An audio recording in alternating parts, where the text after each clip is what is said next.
لاہور میں وزیر اعلیٰ پنجاب محمد شہباز شریف کی زیر صدارت اعلیٰ سطح کا اجلاس ہوا۔ اجلاس میں director general frontier works organisation lieutenant general Muhammad Afzal نے بھی اجلاس میں شرکت کی۔ راوی پل سے کالا شاکاکو تک ایکسپریس وے کے منصوبے کو شروع کرنے کے حوالے سے مختلف آپشن کا جائزہ لیا گیا۔ اس موقع پر وزیر اعلیٰ پنجاب محمد شہباز شریف نے کہا 6 کلومیٹر طویل ایکسپریس وے کی تعمیر کا منصوبہ عوام کو حقیقی معنوں میں سہولت دے گا۔ اس منصوبے کی تکمیل سے شہریوں کو ٹریفک کے مسائل سے نجات ملے گی۔ جدید انفراسٹرکچر معاشی، صنعتی اور تجارتی سرگرمیاں بڑھانے کا باعث بنتا ہے۔ محمد شہباز شریف نے کہا ایکسپریس وے کا منصوبہ ٹریفک کے نظام میں بہتری لائے گا۔ منصوبے کی تکمیل سے شہریوں کو آمد و رفت کی بہتر سہولتیں ملیں گی۔ نہ صرف قریبی آبادیوں کے رہائشیوں بلکہ لاہور آنے اور جانے والی ٹریفک کے مسائل حل ہوں گے۔ وزیر اعلیٰ پنجاب محمد شہباز شریف نے مزید کہا جدید ذرائع آمد و رفت ترقی کے سفر میں اہم کردار ادا کرتے ہیں۔ جہاں سڑک بنتی ہے وہاں نہ صرف روزگار کے مواقع پیدا ہوتے ہیں بلکہ معاشی سرگرمیاں بھی بڑھتی ہیں۔ اجلاس میں وزیر اعلیٰ پنجاب محمد شہباز شریف نے متعلقہ محکموں اور اداروں کے ماہرین پر مشتمل کمیٹی تشکیل دینے کی بھی ہدایت دی۔ کمیٹی آئندہ چند روز میں منصوبے پر عمل درآمد کے حوالے سے اپنی حتمی سفارشات پیش کرے گی۔ منصوبے کی مکمل فیزیبلٹی رپورٹ جلد تیار کی جائے۔ چیف سیکریٹری، چیئرمین منصوبہ بندی و ترقیات، متعلقہ محکموں کے سیکریٹریز، کمشنر لاہور ڈویژن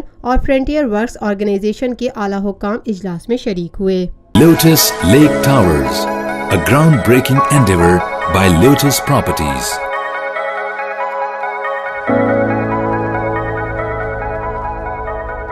ملکی، بین الاقوامی، سماجی، سیاسی، تجارتی، ثقافتی، تفریحی، معلوماتی اور کھیلوں سے جڑی ہر چھوٹی بڑی خبر کا مرکز TNN TV۔